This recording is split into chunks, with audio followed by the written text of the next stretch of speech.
WrestlingFever_D. Please talk about the Harris brothers, Jacob and Eli Blue. The time back then, you were the manager, he reminds you. Mm-hmm. Well, leading up to that, I used to call WWF at least once every 2 weeks. I called so much that the receptionist at WWF headquarters recognized my voice. So I would call up, of course. I could have recorded this. Is Vince in? Who is this? Oh, this is Dutch Mantell. Just a moment. Now, they're going to come back and say, well, he's in a meeting right now. Can I take a message? They did this, I bet, 3 years, 4 years, maybe more.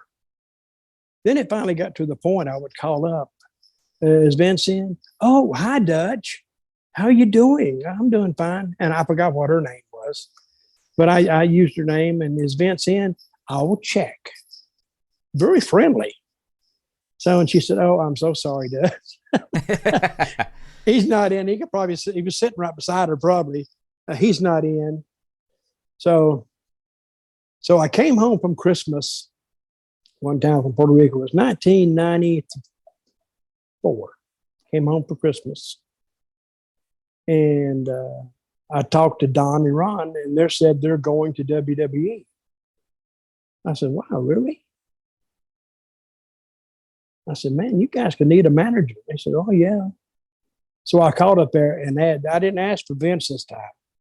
I asked for J.J. Dillon, who was like the person right next to Vince. Talent relations, head of talent relations, wasn't he? I said, J.J., yeah, Dutch, what is it? I was with him in Charlotte. I said, I got an idea. Yeah. He said, I said, you guys are bringing in Ron and Don Harris. Yeah. I said, what do you think about me managing them? He went, wow, that's not a bad idea. He said, let me get back to you. Now I'm thinking, oh, Vince is out of the office. I'm not going to hear nothing. But he called back 30 minutes later and booked me with them and give me a date to start and everything. And I went, damn, I knew it was going to be this easy. I'd have done this 3 years ago. And then I started with them, and they were good. Of course, my story with Ron and Don, one time I think Ron got teed off over his payoff from WrestleMania 11, I guess.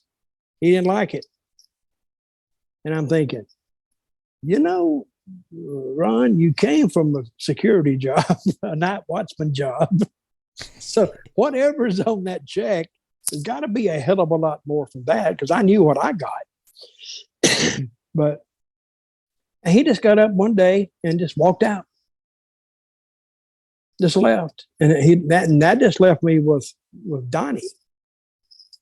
And now they're looking at me and Donnie like, well, that's not why they brought him in. They brought him in as a tag team. Then Donnie left the week after he did. Now I got nobody. So I'm sitting there and I ask him, what am I going to do? Oh, we'll find something for you. Now, remembering my other suggestion that got me booked in the first place, I was sitting it was the first night that Justin Hawk Bradshaw had came into the territory. First night. He was doing TV as a tryout match. They just wanted to look at him. I said, what do you think about me going to the ring with you as your manager? He said, well, fine with me. He didn't care. Then I asked Jim Ross, what about I go to the ring tonight with Bradshaw? He said, sounds good to me, pal. That's what he said. And then I went to the ring and I stood there, and the same outfit that I had on, I had on with the Blue Brothers, and went back and they signed him right then and extended me. They said, yeah, we can do something with this. I said, okay.